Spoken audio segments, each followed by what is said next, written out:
Halo, selamat sore semuanya teman-teman.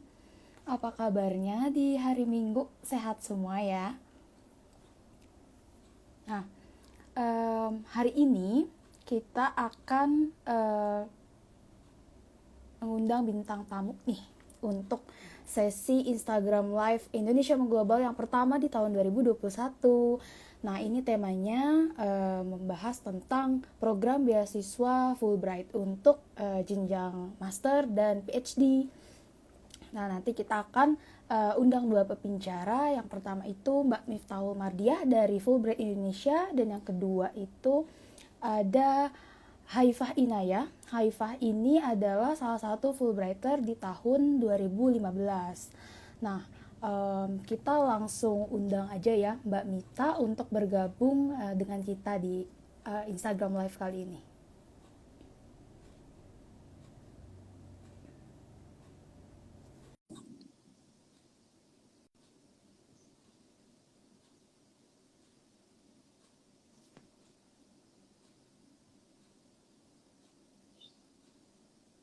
Halo, selamat Halo, sore. Ha- Kak. halo sore Mbak Mita. Suara Halo, saya terdengar jelas nggak ya? jelas kok Mbak. Suaraku kedengaran jelas ya? Ya, sudah cukup jelas. Oke, Mbak Mita apa kabarnya nih? Alhamdulillah baik. Sehat ya Mbak Apa ya? kabar? Alhamdulillah Iya, baik juga. Mbak Mita ini kan kita undang dari Fulbright Indonesia nih. Kita mau sharing-sharing tentang program Fulbright baik itu untuk master dan PhD. Nah, Mbak Mita ya. boleh cerita sedikit gak kiprahnya Fulbright di Indonesia? Udah lama berdirinya kah, dan sejak kapan Fulbright itu mulai kasih beasiswa, dan udah berapa sih sekarang alumninya Fulbright itu, Mbak? Oke, baik. Terima kasih banyak. Pertama-tama saya ucapkan terima kasih banyak kepada rekan-rekan di Indonesia Mengglobal yang sudah mengundang Aminef untuk acara Instagram Live ya sore hari. Langsung saja saya ingin menjelaskan ya tentang beasiswa Fulbright. Jadi beasiswa Fulbright itu adalah salah satu program beasiswa unggulan yang didukung oleh pemerintah Amerika Serikat. Di mana sebetulnya beasiswa Fulbright itu tidak hanya ditawarkan ke Indonesia, Mm-mm. tapi juga ke kurang lebih 160 negara sedunia. Nah, Oh, oke. beasiswa Fulbright itu ditawarkan sejak tahun 1946. Jadi tahun 2021 ini sebetulnya ada perayaan ke-75 tahun beasiswa Fulbright di dunia. Kalau alumninya sendiri kurang lebih sudah ada 400.000 alumni sedunia. Nah, kalau di Indonesia, beasiswa Fulbright itu ditawarkan sejak tahun 1952. Dan mulai tahun 52 sampai sekarang itu ada kurang lebih 3.000 orang alumni penerima beasiswa, di mana 3.000 orang alumni ini sebagian besar, kurang lebih 80% itu adalah penerima beasiswa di jenjang S2 dan S3. Jadi mendapatkan beasiswa Fulbright Master. Jadi kurang lebih seperti itu. Dan kalau di Indonesia sendiri, beasiswa Fulbright itu dikelola oleh yayasan kami, Mm. yaitu Yayasan American Indonesian Exchange Foundation yang berkantor di Jakarta. Tuh. Kalau untuk beasiswa Fulbright sendiri, sebetulnya sekarang lagi buka nih tenggat waktunya sampai tanggal 15 Februari 2021. Waduh, Jadi bentar lagi sudah, ya. iya, kurang lebih 9 hari lagi. Jadi kurang lebih begitu. Oke. Nah, kan berarti nih, wah, Fulbright udah lama juga nih ya kasih beasiswa di Iya, Indonesia dari tahun 1952 ya, Mbak ya. Nah, iya. kalau kita lihat dari beberapa alumni Fulbright, misalnya kayak Bapak Rustandi Kartakusuma, lalu ada Bapak Agus Salim, ada juga Bapak Iwan Syahril yang sekarang Dirjen Guru dan Tenaga Kependidikan Kemendikbud. Nah, sebenarnya orang-orang dengan karakteristik seperti apa sih yang punya kesempatan untuk diterima sebagai Fulbrighter di Mbak gitu, dan persyaratan lengkapnya itu bisa kita akses di mana sih? Nah, untuk mereka yang terpilih menjadi Hmm. penerima beasiswa Fulbright, tentunya yang pertama-tama harus mendaftarkan diri dulu Hmm. ya untuk mendapatkan beasiswanya. Nah, beberapa kriteria yang kami cari itu tentunya yang pertama harus merupakan warga negara Indonesia, Oke. ya kan? Hmm. Tapi Anda mewakili Indonesia. Terus setelah itu tentunya yang kedua adalah memiliki kemampuan bahasa Inggris yang memadai untuk mengikuti perkuliahan di Amerika Serikat. Terus setelah itu yang bersangkutan juga merupakan orang-orang yang berkomitmen terhadap bidang studinya, berkomitmen terhadap Indonesia, mempunyai komitmen untuk pulang ke Indonesia setelah menyelesaikan program. Terus setelah itu juga punya bakat kepemimpinan. Jadi menjadi seorang Fulbrighter itu tidak hanya mendapatkan beasiswa Fulbright-nya saja, tapi juga kami harapkan yang bersangkutan itu pulang ke Indonesia dan mendarbaktikan ilmunya di Indonesia. Jadi kurang lebih itu adalah beberapa kriteria yang kami cari dari seorang aplikan untuk supaya bisa terpilih ke tahap. Nah, kalau untuk persyaratan selengkapnya itu sebetulnya bisa ditemukan di laman Aminef, yaitu di www.aminef.or.id, di mana di situ ada 2 tombol, yaitu Grants for Indonesians. Jadi untuk orang Indonesia yang mau dapat beasiswa Fulbright atau beasiswa ke Amerika Serikat yang lainnya yang dikelola oleh Aminef, itu nanti mengunjungi Grants for Indonesians. Sementara untuk tombol kedua itu ada Grants for Americans, karena di Aminef kami juga mengelola beasiswa atau orang-orang Amerika yang datang ke Indonesia untuk berbagai kegiatan. Ada yang riset, ada yang mengajar bahasa Inggris, atau juga berbagi keahlian akademis. Kurang lebih begitu. Oh, jadi memang dari Indonesia bisa dikirim ke Amerika untuk studi, begitupun sebaliknya ya, Mbak ya. Nah, Ya, program Fulbright ini itu apakah dibuka untuk semua bidang keilmuan nih, Mbak? Mungkin kalau di sini familiarnya jurusan ya, gitu. Apakah untuk betul. program master atau PhD itu dibuka untuk semua jurusan kah? Dan ada perbedaan nggak antara program master dengan program PhD? Misalnya kayak dari usianya, terus misalnya kayak uh, jurusan yang ingin dilamar sama calon mahasiswanya gitu. Ya. Nah, untuk jurusan sendiri, kabar baik untuk teman-teman yang mau melamar beasiswa Fulbright. Fulbright itu menerima semua jurusan, kecuali jurusan-jurusan yang bersifat klinis. Klinis dalam hal ini, mahasiswa itu harus berinteraksi langsung dengan pasien. Oke. Namun apabila ada rekan-rekan yang background studinya adalah seorang dokter, terus setelah itu dia ingin kuliah S2 di Amerika Serikat, namun di bidang studi yang sifatnya riset berbasis laboratorium, itu maka dipersilakan. Namun kalau untuk yang sifatnya klinis atau mengambil spesialisasi di dalam bidang kedokteran, itu memang tidak bisa. Jadi terbuka untuk beasiswa bidang studinya itu apapun ya, mau engineering kah, atau mau arsitektur, atau mau psikologi, atau mau komunikasi, hukum, yang apapun yang disesuaikan dengan kebutuhan masing-masing para pelamar. Oh gitu. Pas nih ada yang nanya Mbak, apakah diperkenankan lintas jurusan Mbak Mita?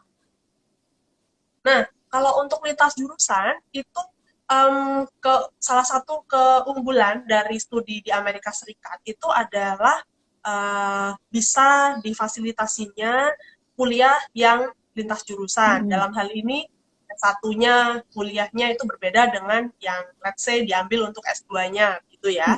Namun untuk secara seleksi beasiswanya sendiri, tentu para aplikan itu harus bisa meyakinkan di dalam esainya menjelaskan mengapa yang bersangkutan memang memerlukan bidang studi yang tidak linier dengan S1-nya. Lalu amat sangat baik sekali apabila mereka memang memiliki track record yang baik di bidang studi yang ingin mereka lamar S2 tersebut.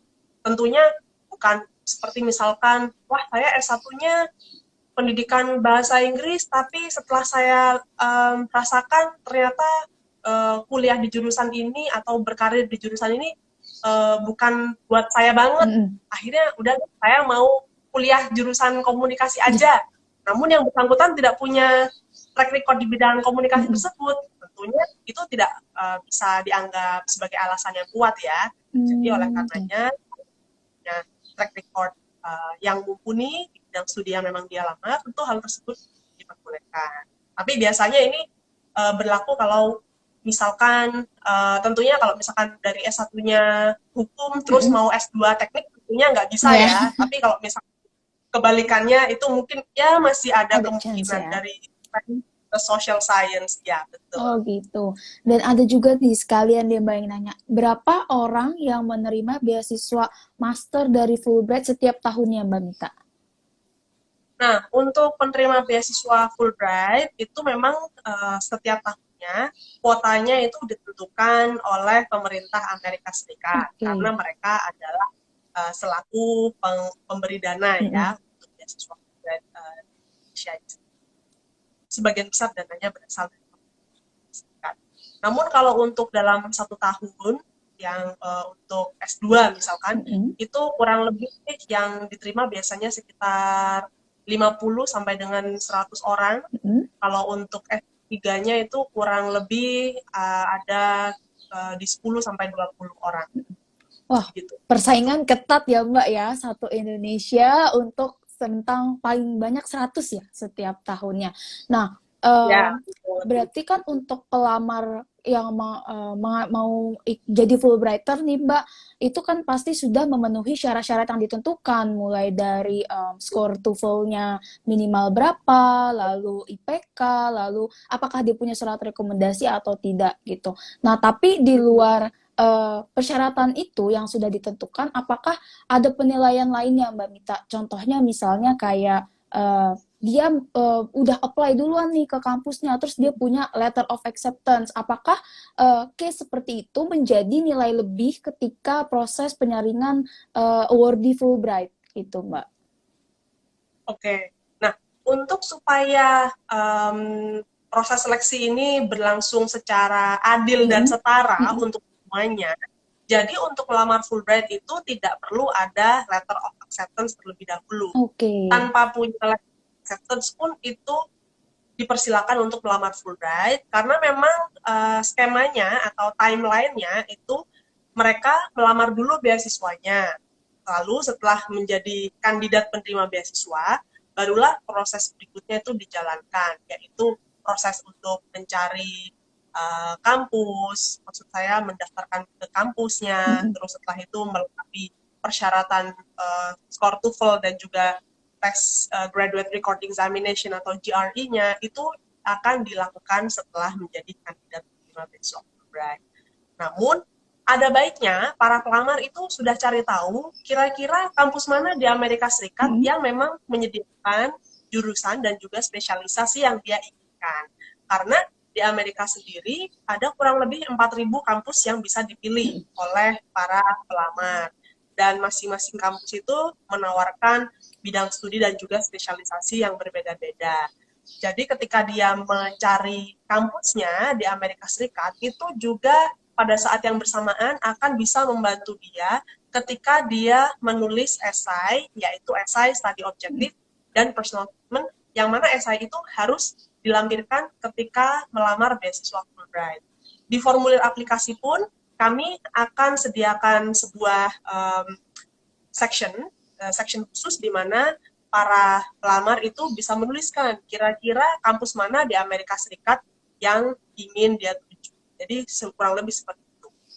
Apabila ada pelamar yang sudah punya letter of acceptance, bisa silakan dicantumkan di dalam formulir aplikasinya. Namun itu tidak menjadi jaminan bahwa yang bersangkutan sudah pasti dapat beasiswa Fulbright, itu pertama. Terus kedua, kalau dia mendapatkan beasiswa Fulbright-nya pun dan dia fix saya maunya ke kampus yang sudah kasih saya LOA ini gitu ya. Mm-mm. Berarti dia harus bertanya kepada pihak kampusnya, kira-kira kampusnya ini mau atau tidak untuk defer atau menunda letter of acceptance-nya ini menjadi semester ganjil di tahun depannya. Jadi Oke. yang pun berangkatnya juga sama-sama dengan teman-teman lainnya yang Lainnya. belum punya LO. Oh Itu ya. gitu. Oke. Nah, ada pas nih Mbak nanya, apakah kalau kita daftar di tahun ini bisa untuk berangkat tahun ini juga Mbak Mita? Nah, kalau itu berkaitan dengan LOE tadi ya, Mm-mm. bahwa apabila rekan-rekan misalkan per Februari ini sudah dapat LOE, Mm-mm. berarti LOE-nya itu untuk dipergunakan perkuliahan mulai semester ganjil tahun Iya. 2021. Maka berarti tidak bisa, karena yang seperti yang tadi saya sampaikan, beasiswa Fulbright itu memang tidak membutuhkan LOE. Apabila yang bersangkutan punya LOE untuk memulai kuliah di semester ganjil tahun 2021 Mhm. ini, maka dari panitia akan meminta yang bersangkutan untuk menghubungi kampus supaya untuk menanyakan ke kampusnya apakah boleh LOE-nya tersebut di-defer atau ditunda ke semester ganjil di 2020 gitu. Oke. Berarti nggak harus punya LOE ya Mbak untuk daftar Fulbright ya. Nah, Ya, kalau betul. untuk program Fulbright-nya sendiri, ketika awardee-nya ini kan sudah lolos nih, sudah melewati segala seleksi, dan dia sudah dinyatakan Ya. sebagai awardee-nya Fulbright untuk beasiswa ini. Komponen apa aja sih Mbak yang masuk ke dalam pembiayaan Fulbright? Dan kira-kira untuk jangka waktu berapa lama pembiayaannya? Baik untuk itu program master maupun untuk program PhD. Ya, untuk komponen pembiayaan itu mencakup beberapa hal, yaitu ketika yang bersangkutan masih di dalam negeri, dalam hal ini masih berstatus kandidat ya, Mm-mm. sebagai kandidat penerima beasiswa. Let's say yang bersangkutan itu lolos untuk tahap berikutnya yaitu wawancara. Lalu untuk wawancara tersebut yang bersangkutan diminta untuk hadir ke lokasi wawancara Mm-mm. tertentu yang berarti dia harus travel dari kotanya dia ke lokasi wawancaranya itu, misalkan begitu ya. Maka dari tahap awal pun itu kami akan biayai transportasinya, Oke. dikasih uang saku, terus setelah itu diberikan juga uang akomodasi. Jadi itu sudah mulai tahap awal diberikan. Lalu yang bersangkutan lolos menjadi kandidat penerima beasiswa Fulbright setelah proses seleksi Mm-mm. wawancara, maka tahap yang dilakukan berikutnya adalah untuk tes TOEFL, IBT, dan juga tes GRE.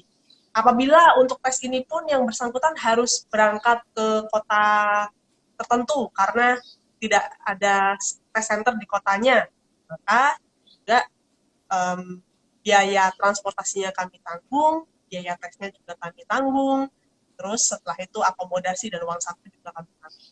Begitupun dengan nanti kalau udah mau berangkat ke Amerika Serikat, yaitu ada perlu wawancara visa dan harus tatap muka secara langsung, biasanya di kedutaan atau di konsulat jenderal Amerika Serikat yang ada di Indonesia, baik itu di Konjen di Surabaya ataupun di kedutaan besar Amerika Serikat di Jakarta. Maka yang bersangkutan juga kami akan biayai untuk tes wawancara visanya tersebut. Terus setelah itu kami bantu pada saat wawancara visa, diberikan tiket pesawat, uang saku, uang akomodasi, dan lain-lain. Jadi itu semuanya adalah yang ditanggung sampai dia berangkat ke Amerika Serikat. Begitu sampai di Amerika Serikat, maka yang nanti akan diberikan kepada yang bersangkutan adalah biaya untuk perkuliahan, tentunya kuliah yang dia jalani disesuaikan dengan kalender akademik. Kalau misalkan untuk S2 itu maka pembiayaannya akan diberikan selama maksimal 2 tahun atau disesuaikan dengan kalender akademik. Kalau misalkan kuliahnya dia cuma 3 semester, berarti diberikan fundingnya hanya 3 semester gitu ya. Atau mungkin hanya 2 semester, maka diberikan 2 semester.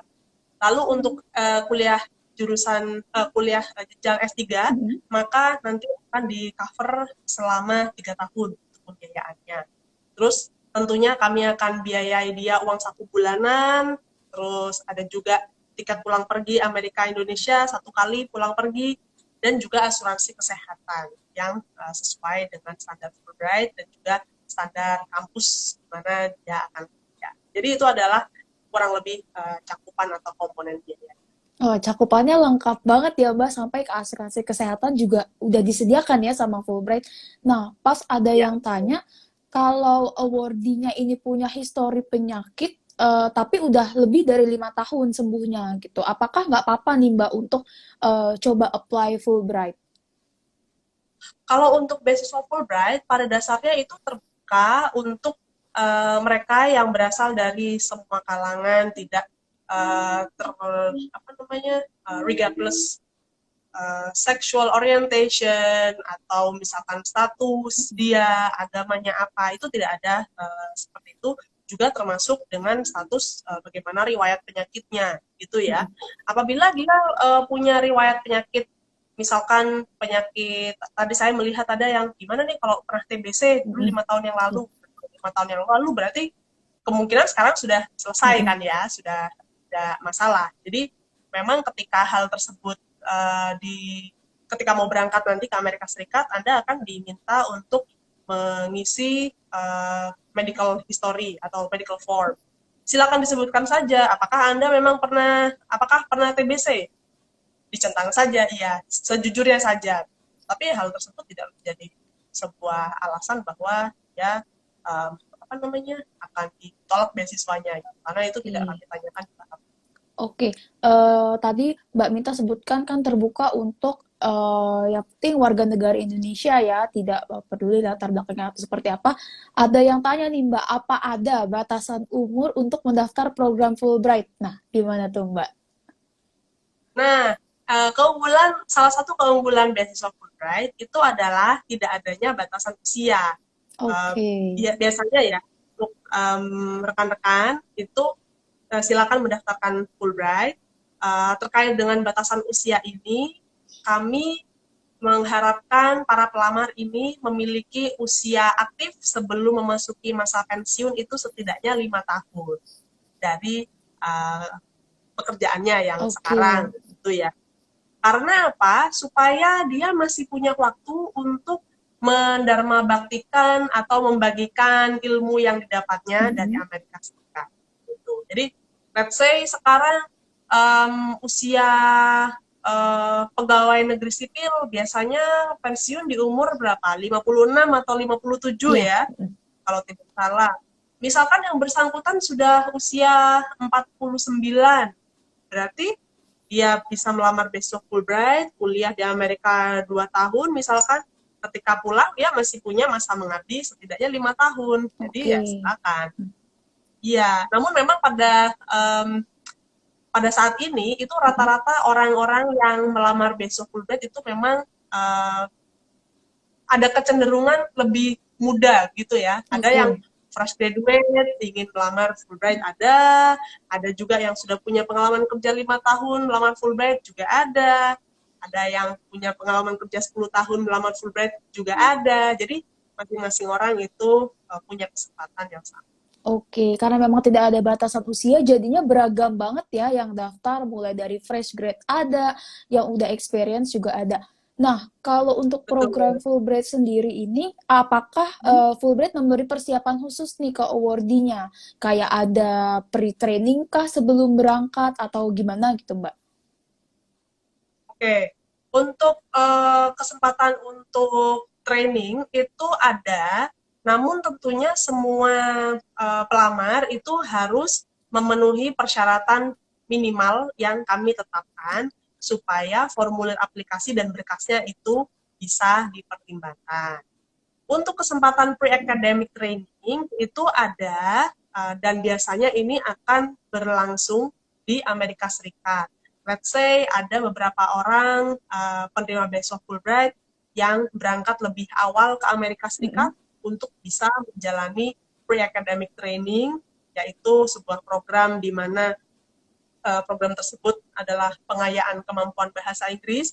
Itu bermacam-macam, ada yang minggu, 3 minggu, 5 minggu, sampai dengan maksimal 8 minggu, tergantung dengan rekomendasi yang didapatkan untuk masing-masing orang.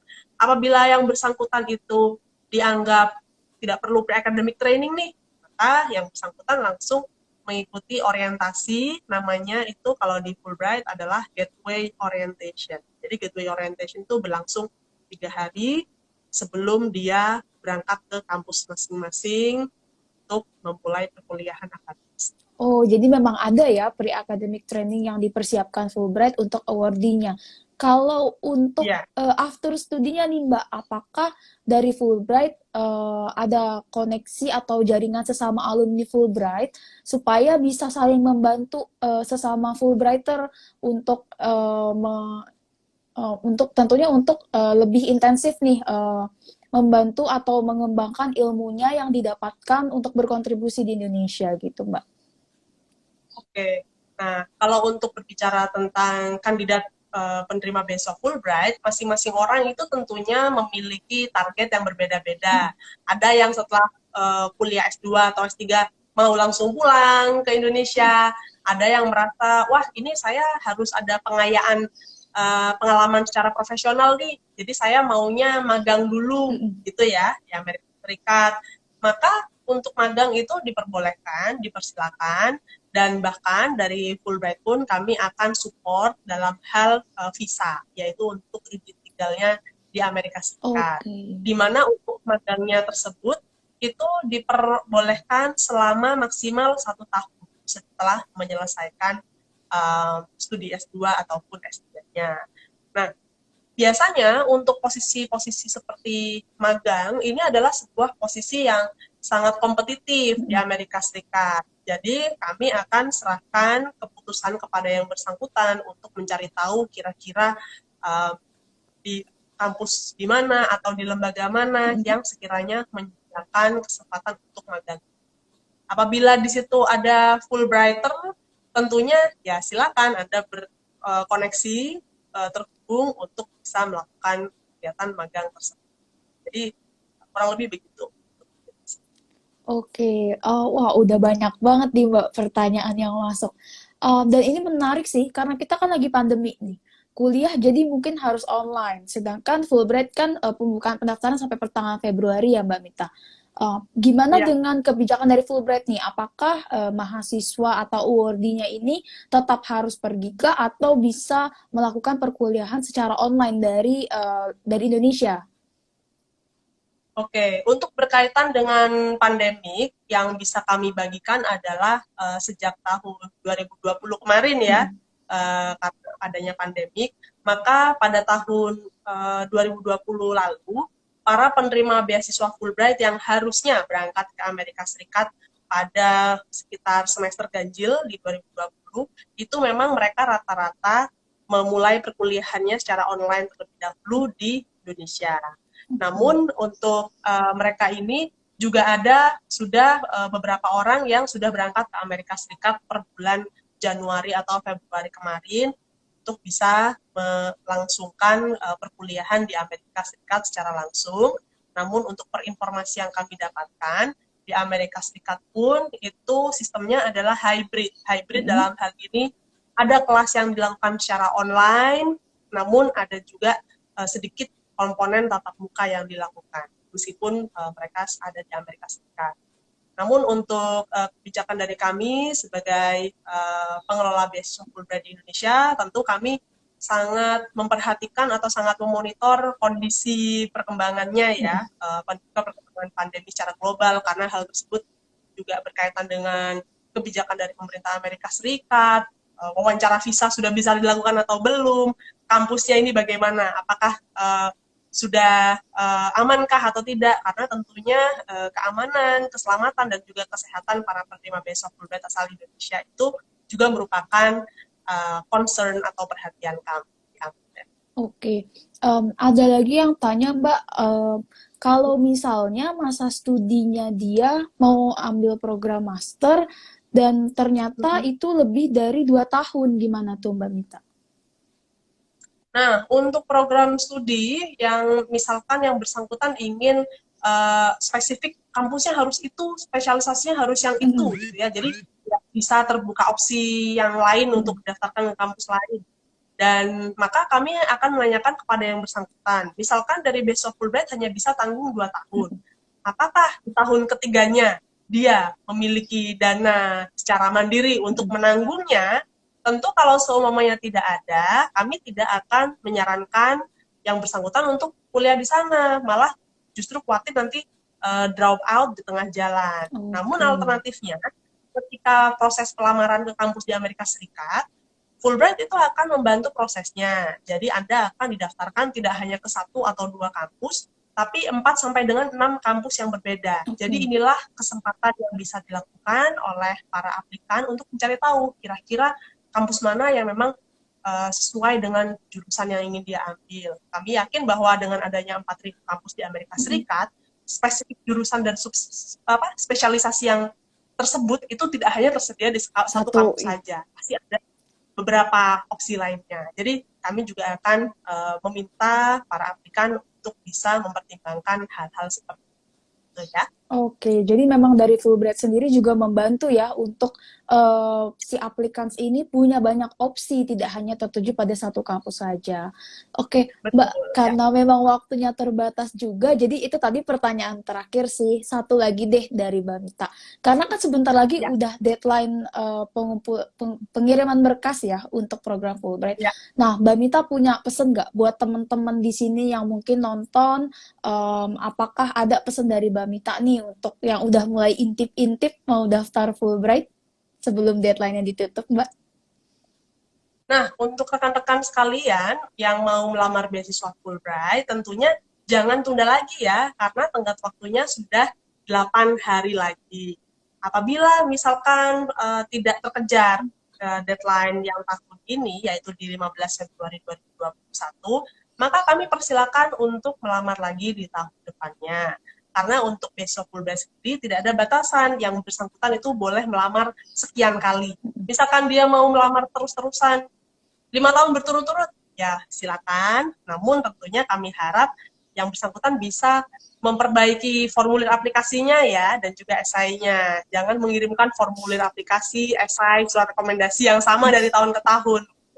Harus ada perbaikan. Jadi ya kurang lebih itu saja dari saya untuk tipsnya. Jangan pantang menyerah, gitu ya.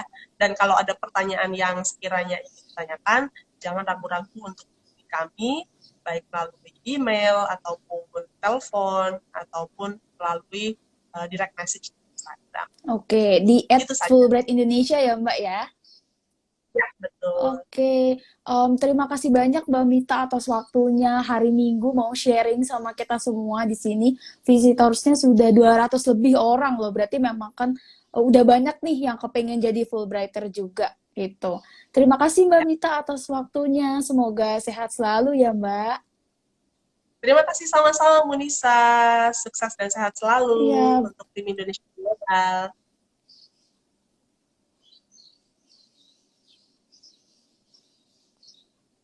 oke teman-teman. Nah, sekarang untuk berikutnya kita akan undang salah satu Fulbrighter di tahun 2015 yaitu Haifa Inaya. Haifa ini sekarang berprofesi sebagai CEO dari Catch Me Up. Nanti Haifa akan membagikan personal experience-nya selama menjadi Fulbrighter. Kita langsung invite Haifa ya.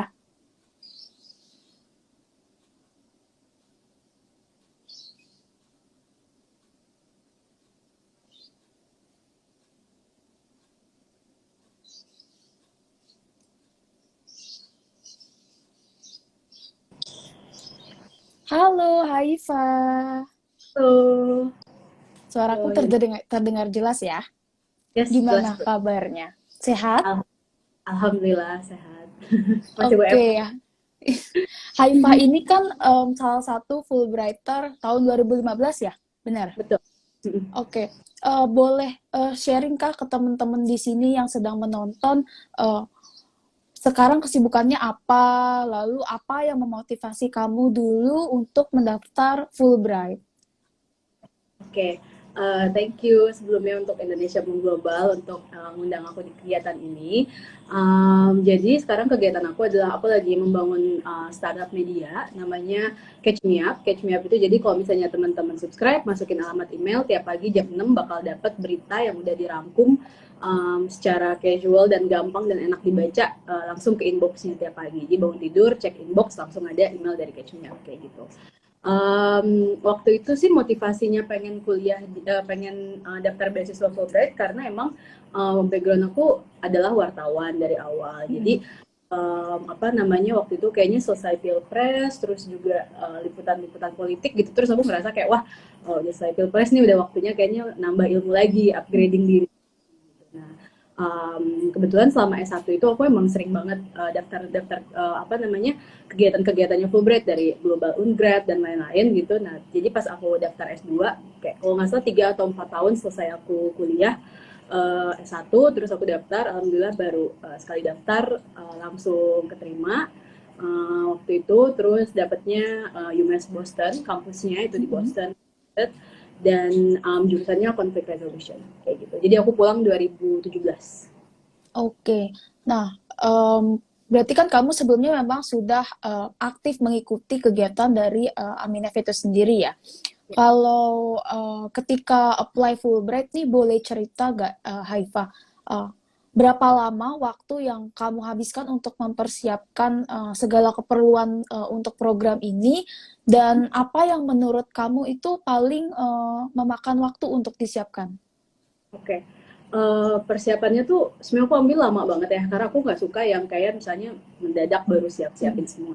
Jadi kalau nggak salah tuh waktu itu deadline Fulbright tuh kayaknya Februari akhir kalau nggak salah. Nah itu aku nyiapin di September setahun sebelumnya itu aku udah les IELTS intensif, jadi Senin sampai Jumat, jadi aku cuma dan lain-lain tuh cuma buat intensif IELTS, terus ngambil IELTS-nya di Desember, habis itu ngurus-ngurusin rekomendasi dan lain-lain, surat-surat dan lain-lain itu jadi bisa dibilang 6-7 bulan sebelum deadline gitu. Jadi persiapannya emang lumayan lumayan panjang biar lebih prepared gitu kan. Surat rekomendasi juga kan namanya kita bolak-balik ke kampus, kita nggak tahu tuh dosennya ada apa enggak dan lain-lain. Jadi hal itu mungkin yang paling untuk persiapannya sekitar segitu.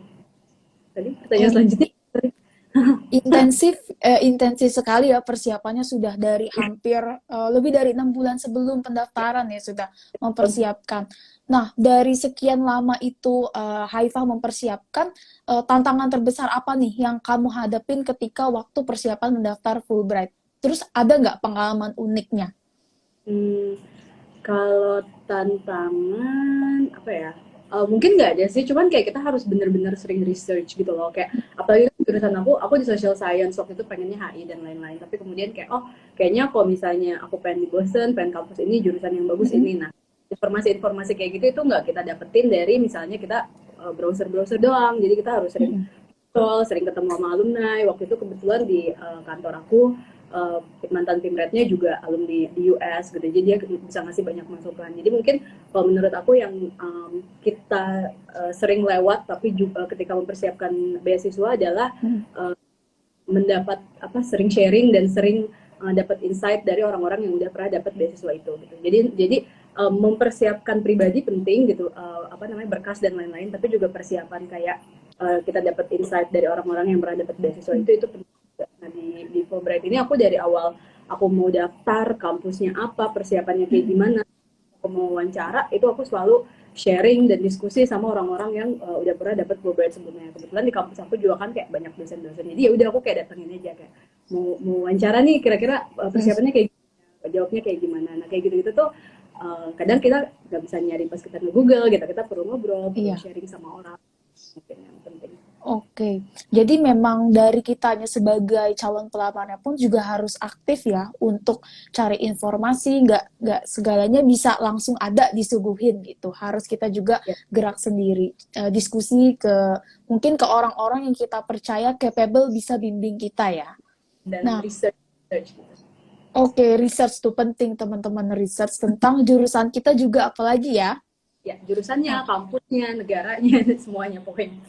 Oke, nah kalau untuk setelah kamu jadi Fulbrighter, lalu kamu menempuh pendidikan di Boston ya, kamu S2-nya.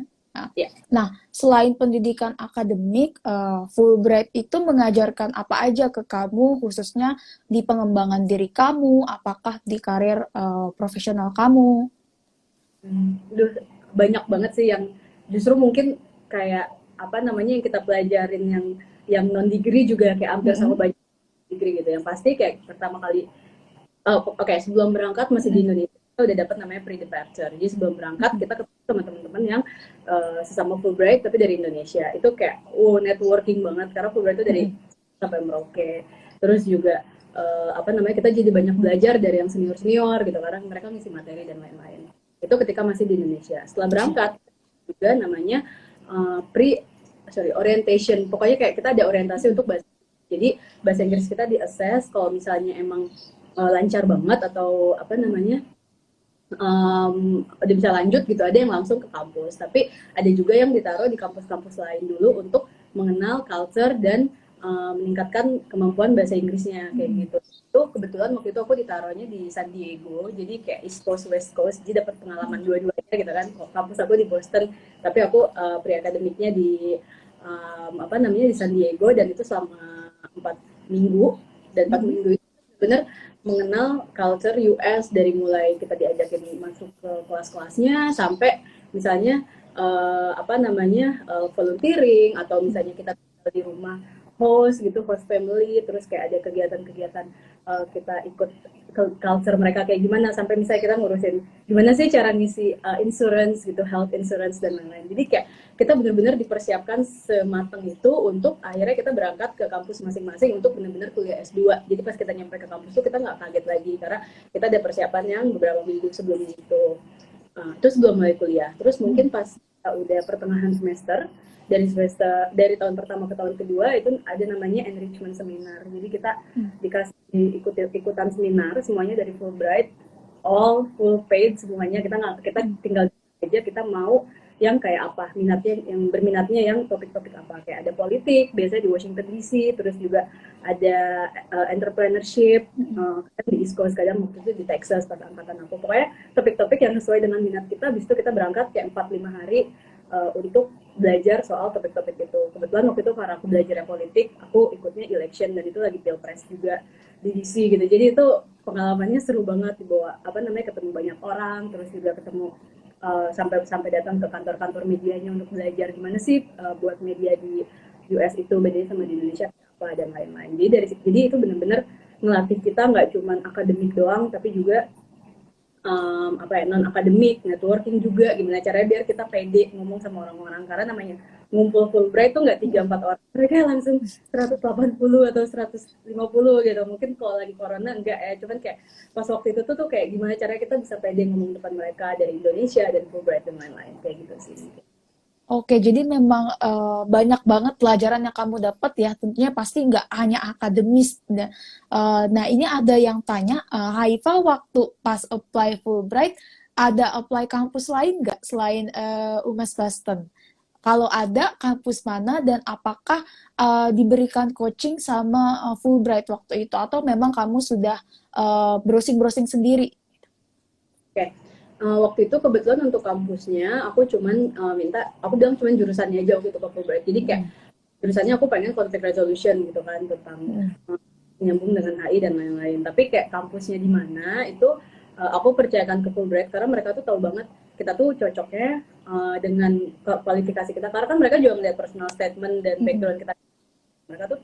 Mereka lebih tahu kayak cocoknya kampus yang mana nih waktu itu. Nah, waktu itu aku daftar kalau nggak salah 3 kampus, satu di Brandeis, dia di Massachusetts juga, dia punya conflict resolution juga, satu lagi di San Diego State University, itu di San Diego. Cuman waktu itu aku ambil Boston karena aku ngelihat di Boston ini pengalaman belajarnya banyak banget kan, karena kampusnya ada Harvard di sana, ada MIT, BU, BC, Emerson, Tufts, pokoknya banyak banget kampus-kampus di daerah apa namanya Massachusetts gitu. Dan karena waktu itu emang aku tujuannya pengen kayak bisa ngambil kelas di luar dan lain-lain, aku kayak nggak mikir 2 kali, udahlah di Boston, di UMass aja gitu.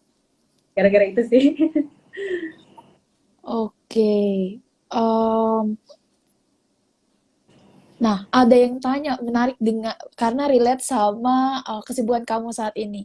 Boleh sharing seberapa besar pengaruhnya mengambil jurusan kamu sekarang sampai jadi founder startup? Itu berpengaruh banget ya, karena kalau misalnya teman-teman ngeh gitu, sadar gitu, kayak di US itu culture-nya sangat-sangat entrepreneurship gitu. Mereka tuh bukan yang kayak kita jadi PNS atau kita jadi masuk pemerintahan gitu. Hampir kayaknya aku selama saya nggak pernah dengar teman aku punya cita-cita kayak gitu yang orang US-nya. Pasti mereka buka bisnis sendiri, pengen punya pengalaman entrepreneurship. Aku justru sebelum aku berangkat ke Boston tuh aku sama sekali nggak kepikiran kayak pengen bikin startup media, pengen punya audiens yang banyak dan lain-lain gitu kan. Tapi akhirnya ketika di sana terus aku melihat kayak wah, ternyata sebenarnya media itu landscape-nya sangat luas, dan walaupun itu banyak banget di Amerika, tapi di Indonesia banyak yang belum ada atau belum teraplikasikan gitu. Nah, terus aku ngelihat kayak betapa ya di sana tuh orang ya bisa dengan mudah setting up bisnis, terus apa namanya, mulai melakukan hal yang entrepreneurship lah gitu. Jadi akhirnya pas aku balik ke sini, aku pengen entrepreneurship juga karena aku ngeliat kayak pas di US tuh itu yang apa ya, lumayan menginspirasi aku sih untuk mulai gitu. Mungkin kalau aku nggak kesana aku nggak bakal berani bikin startup sendiri kayak gitu. Oke, oke. Wah, inspiring banget. Jadi ternyata inspirasi kamu bangun startup tuh justru ketika kamu sebagai Fulbrighter ya di Massachusetts, bukan waktu kamu baru mau berangkat gitu. Iya. Nah, ketika kamu kan berasal dari Indonesia, lalu kamu kuliah ke US 2 tahun ya. Nah, Ya, betul. ada kesulitan nggak waktu kamu baru pindah ke US? Kalau ada, itu apa aja? Terus apa yang paling kamu kangenin dari Indonesia tentunya? Sama gimana cara kamu menyesuaikan diri dengan perbedaan budaya di US sama di Indonesia, tapi kamu tetap berusaha mempertahankan identitas kamu sebagai orang Indonesia nih. Oke, kesulitan ya. Jujur kayak aku sering banget ditanyain itu, tapi sampai sekarang nggak kepikiran gitu, kayak nggak ada. Karena ternyata misalnya gini, aku mikir kayak wah, pas aku baru pindah ke Boston gitu kan dari San Diego, mikirnya kayak wah di San Diego kita volunteering happy happy gitu kan, belajar bahasa Inggris gitu kan. Tapi pas udah masuk belajar S2 apakah bakal susah, aku udah deg-degan banget. Tapi ternyata pas nyampe sana dosennya tuh bener-bener ngebantuin. Apalagi oh ya, satu lagi Fulbright itu nge-assign kita sama satu dosen di kampus. Jadi Oke. mereka nge-assign kita satu advisor dari Fulbright-nya di New York di kantor pusat, terus mereka nge-assign kita juga satu di kampus.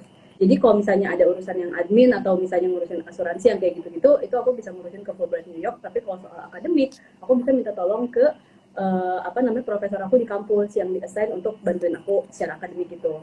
Dan karena di Amerika itu aku nyadar banget sih, kayak aku ngerasain kalau misalnya kita sering dengar kayak Fulbright tuh prestigious and everything gitu, kayak di sini aku mikir kayak sama aja lah gitu beasiswa. Tapi pas nyampe sana kayak even dosennya tuh ngeliat kita kayak oh ini Fulbrighter, jadi dia kayak bakal bantuin, bakal gimana caranya, pokoknya kita nggak ada masalah gitu. Jadi kayak misalnya aku nggak sekali aja di kelas nggak nanya, itu kayak dosen aku bakal email kayak are you okay, what happened, apakah ada yang perlu dibantu secara akademik dan lain-lain kayak gitu. Jadi yang tadinya aku ketakutan bahwa aku nggak bakal bisa ngikutin kuliah atau nulis atau apa, itu ternyata sama sekali tidak kejadian. Terus juga dalam hal bersosialisasi, I don't know, maybe part of it karena aku emang anak social science, jadi aku juga udah bersosialisasi, jadi nggak menemukan kesulitan dalam hal itu. Dan juga dalam hal apa ya, misalnya mempertahankan identitas kita sebagai orang Indonesia, itu satu hal yang dari awal aku selalu ingatkan ke diri aku sendiri. Jadi kalau secara akademik yang aku lakukan adalah tiap aku nulis paper, aku nulis soal kasus di Indonesia. Jadi Waduh, inspiring banget nih. even tesis aku tuh aku nulis soal konflik yang ada di Indonesia kayak gitu. Tapi cuma tesis doang, tapi juga pas aku, karena kan kalau S2 Social Science tuh kayak banyak banget bikin paper tiap semester tuh, paper midterm paper juga. Nah itu tuh dari awal aku kayak ngambil contoh kasus Indonesia aja gitu. Contoh kasus konflik di Indonesia juga banyak gitu, dan ini kayak ilmu yang kita punya kan juga harus bisa kita aplikasikan juga di tanah air gitu. Betul. Di sana, tapi karena itu in another part of the world gitu kan, kita nggak tahu apakah applicable apa enggak. Tapi karena aku waktu itu dari awal kayak adalah nulisnya soal Indonesia aja, at the same time aku juga bisa memperkenalkan nih Indonesia tuh kayak gimana ke teman-teman sekelas aku gitu, karena banyak banget saya nggak familiar, taunya Bali dan lain-lain gitu. Tapi kayak pas tahu oh misalnya Indonesia itu negara muslim terbesar di dunia gitu, yang dengan populasi terbesar gitu, nah mereka baru tahu gitu kayak gitu, yang kayak itu mungkin salah satu cara aku untuk keeping my Indonesian identity. Oke. Nah, kalau untuk konteks belajar, kamu merasakan perbedaan nggak antara cara belajar di Indonesia sama cara belajar ketika kamu di US? Dan menurut kamu, apakah ada kelebihan-kelebihan dari metode pembelajaran di US yang bisa nih kita terapin di pendidikan Indonesia? Yang pasti sih perbedaannya kalau di US tuh kita benar-benar disuruh speak up ya tiap kelas itu. Jadi sebelum kelas kita suruh baca paper kayak 20, 30, 40 lembar terserah dosen. Habis itu besoknya pas di kelas kita harus mendiskusikan soal paper itu.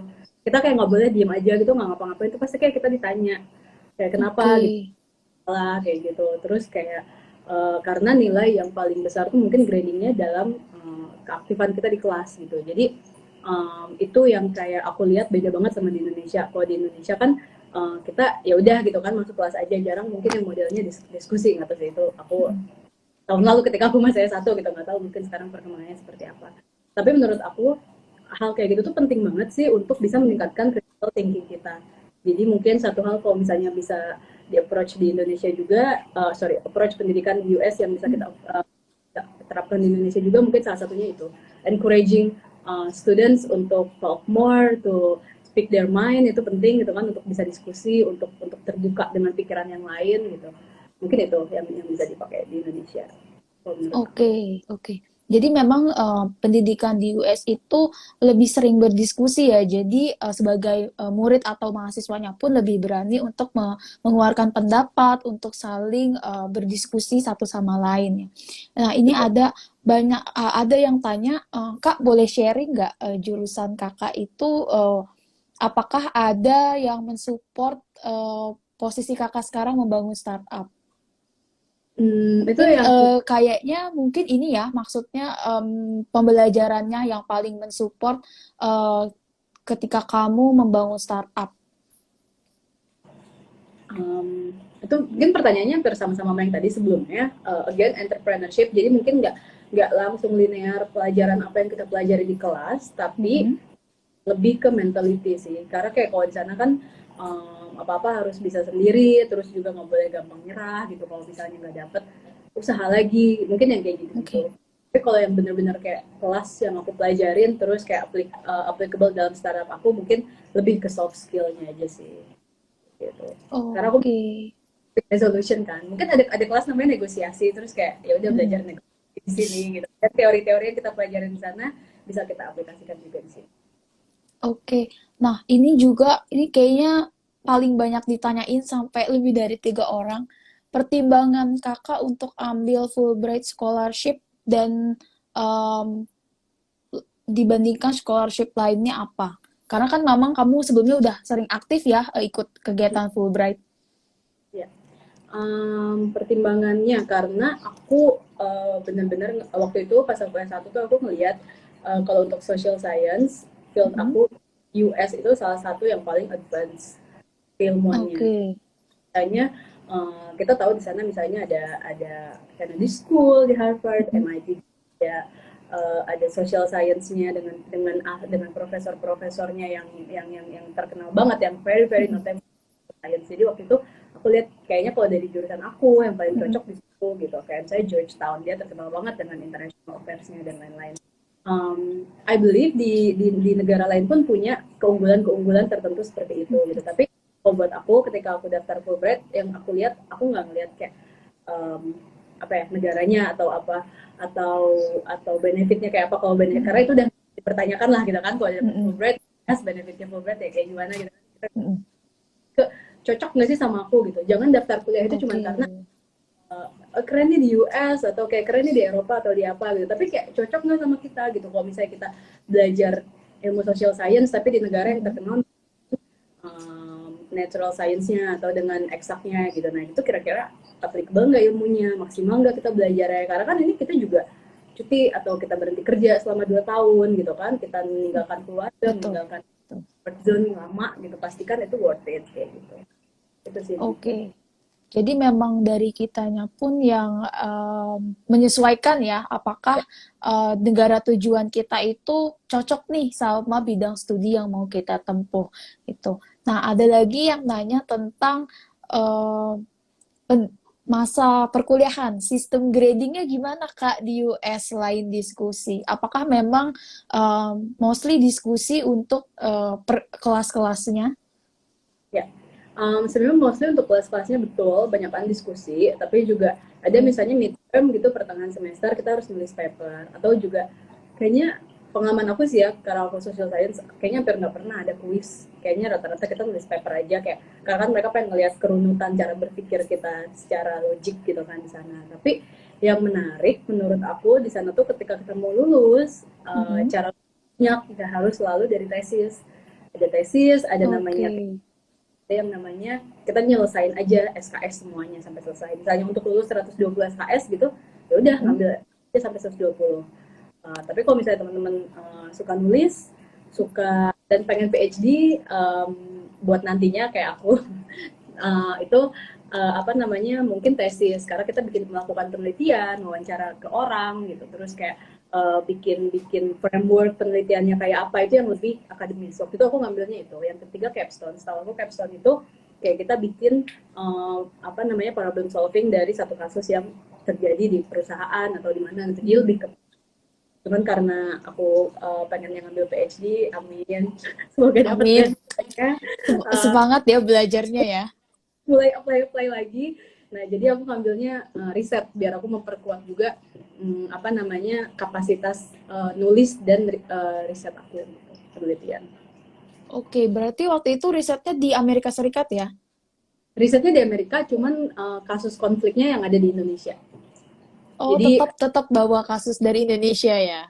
kayak pas aku ngambil data itu kayak aku harus teleponan misalnya sama karena kan itu konfliknya ada di satu kota gitu. Jadi Iya. dan di sana dosen pembimbing aku tuh nggak yang kayak oh yaudah karena di Indonesia santai aja kamu tinggal nyari misalnya daftar pustaka doang. Enggak, kita tetap harus wawancara sama authorities-nya, sama orang-orang yang terlibat. Jadi itu kayak aku dari US itu aku ya udah gimana caranya ngatur penelitian aku biar lancar gitu loh. Jadi kayak aku sampai harus misalnya wawancara wali kotanya jam 3 pagi karena dianya itu beda 12 jam kan, dia baru ada jam Iya. 3 sore, jam 3 pagi ya, kayak gitu-gitu deh pokoknya.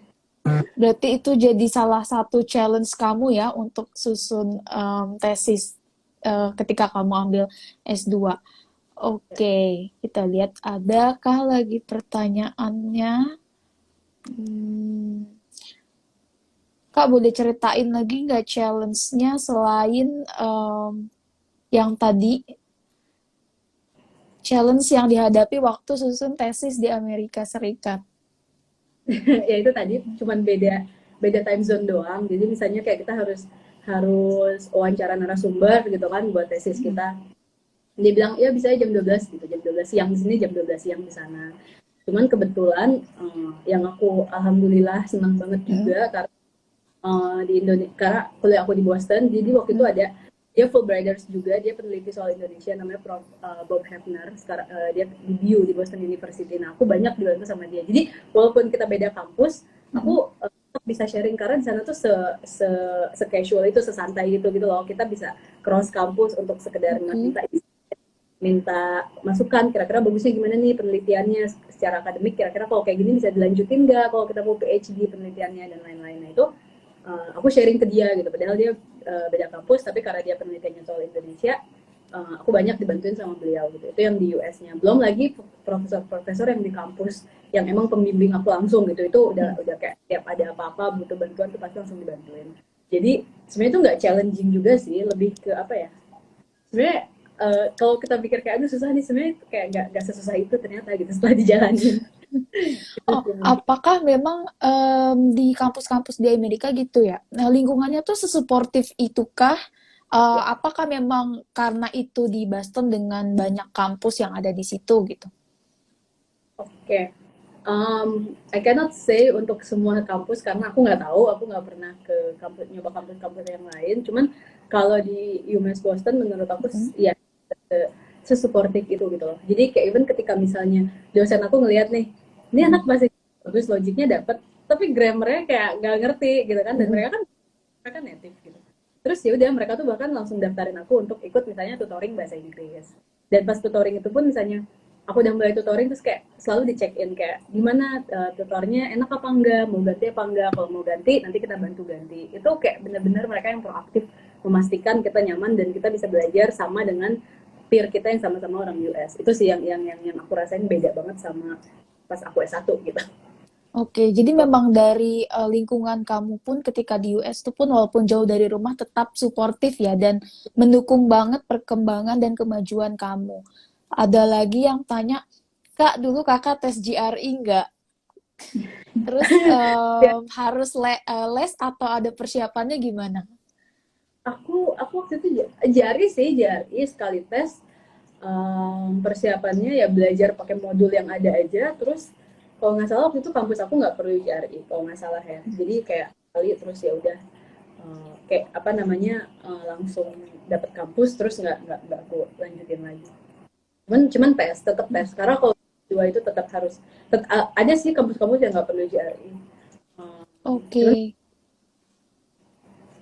ada yang tanya tips untuk GRE. Mungkin dia ngelihatnya kayak kan kamu dulu sambil kerja, lalu kamu mungkin udah mulai nyicil dari kerja gitu. Gimana kamu bagi waktu antara pekerjaan kamu dan juga mempersiapkan, kayak yang kita tahu kan pasti mempersiapkan untuk pendidikan, untuk higher education itu tidak mudah dan tidak bisa singkat gitu. Tipsnya gimana, Kak?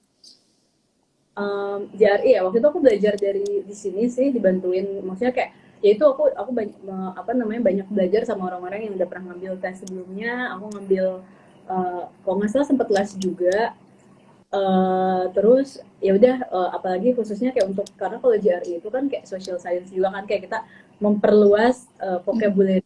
Nah itu sih waktu itu yang aku paling banyak latihannya di situ. Oke, satu lagi deh karena udah mepet nih waktunya. Waktu kamu balik lagi ke Indonesia, pasti ada penyesuaian juga yang harus kamu lakukan kan. Adakah tantangannya ketika kamu switching lagi dari US ke Indonesia? Terus gimana kamu menerapkan apa yang udah kamu pelajari selama di Boston 2 tahun supaya bisa bawa dampak lebih baik ke masyarakat Indonesia? Oke. Tantangannya ada banget. Mungkin teman-teman Indonesia Mengglobal sering dengar juga dari alumni lain, misalnya biasanya hidup teratur jadi nggak teratur, biasanya nggak dikepoin jadi dikepoin, kayak gitu. Aku waktu itu ya udah, I just give myself some time sih, kayak aku 2 bulan tuh pulang dari Boston, aku nggak nyari kerja, aku nggak ngapa-ngapain tuh, di rumah aja dulu, try to adjust, karena kayak wah, price gitu kan. Tapi ya udah, habis itu aku mulai kerja lagi, aku mulai reconnect sama khususnya dosen-dosen aku, narasum-narasum aku ketika belum berangkat gitu kan. Dan get in the market lagi gitu kan, mulai berkarya gitu. Mungkin salah satu yang aku pelajarin banget di sana adalah aku belajar banyak banget values kayak toleransi, keberagaman, kesetaraan. Nah itu hal-hal yang buat aku kayak gila, aku kalau nggak ke US aku nggak bakal belajar itu sih. Dengan background aku sebelumnya yang lumayan homogen gitu kan, value homogen gitu. Terus ketika aku ke Boston tiba-tiba aku jadi minoritas, terus juga tapi tiba-tiba misalnya, terus waktu itu juga kebetulan secara politik lagi Trump gitu kan yang jadi presiden, kita semua takut dan lain-lain. Tapi ternyata kayak even kampus, teman-teman kampus Fulbright sendiri itu berusaha assuring kita bahwa enggak, it's safe, everything is good, kayak udah kuliah aja dan lain-lain. Itu kayak assuring banget. Dan buat aku value-value itu yang menurut aku harus juga bisa dirasakan oleh mayoritas atau minoritas yang ada di Indonesia saat ini. Jadi itu yang aku pengen bawa ke sini, dan juga aku bakal berusaha tuangkan di misalnya karya-karya aku selanjutnya, apakah itu di Catch Me Up atau misalnya kalau misalnya aku berkarya di bidang lain di masa depan gitu. Oke, jadi memang menjadi Fulbrighter tuh banyak banget ngasih kamu pengalaman dan pembelajaran ya. Nah, sebelum kita tutup nih, boleh bagiin sedikit pesan nggak buat teman-teman yang lagi nonton saat ini? Dari tadi rame nih di kolom komen. Boleh kamu share ke teman-teman kita gimana supaya berhasil juga jadi Fulbrighter kayak kamu dan bisa melanjutkan studi ke Amerika Serikat? Yang pasti preparation itu yang paling penting. Kayak nggak apa-apa take time 6 bulan 7 bulan sebelumnya, itu kayak penting karena kita mau istilahnya kayak kita mau promosikan diri sendiri, kita mau sesuatu untuk kita bisa elevating dan kayak it's for free. Jadi kayak kita emang harus effort se-prepared itu gitu. Terus kalau misalnya teman-teman masih di kampus, menurut aku penting banget meningkatkan portofolio kita di leadership, karena satu hal yang dilihat adalah bagaimana leadership kita di masyarakat atau di lingkungan akademik di kampus. Jadi saran aku jangan kuliah pulang, tapi juga ikut organisasi atau ikut volunteering atau apa kayak gitu, karena di US itu sangat-sangat dilihat gitu. Sayang banget juga kalau cuma kuliah pulang. Itu sih mungkin preparation sama leadership. Oke, jadi memang leadership tuh dilihat banget ya untuk melanjutkan studi ke US ya. Banget. Waktu itu aku daftar, kayak aku masukin organisasi aku aktif gitu di kampus gitu. Satu organisasi gede gitu, terbesar di Indonesia, tapi aku sebagai member. Satu lagi aku ketua fans club klub bola gitu di kota aku di Bogor gitu. Tapi yang ditanyain itu justru yang fans club bolanya, karena aku jadi founder kayak gitu. Oke. gede tapi kayak aku jadi member aja di situ gitu. Nah, jadi di situ Oke. pas aku ditanyain itu aku langsung mikir, berarti emang leadership tuh bakal dilihat gitu. Kita walaupun emang apa ya, wadah kita sekecil apapun itu gitu, mungkin bakal dilihat kalau udah punya leadership. Dan itu nggak harus selalu dalam bidang akademik gitu. Kalau tuh fans klub bola, sepak bola gitu, atau apapun itu gitu. Yang penting menunjukkan bahwa kita emang aktif di masyarakat gitu. Oke, jadi memang kontribusi kita di dunia nyata tuh lebih dilihat ya dibandingkan hanya akademisnya aja. Betul. Oke, itu aja sih pertanyaannya udah habis juga. Sebenarnya masih banyak tapi waktunya juga udah mepet. Makasih banget Haifa udah mau sharing ke kita semua pengalaman kamu sebagai Fulbrighter. Semoga sehat selalu. Sampai ketemu lagi di sesi Instagram Live berikutnya ya. Semoga Ya. kita ada rezeki ketemu lagi. Aku Amin. tutup ya. Dadah teman-teman semua.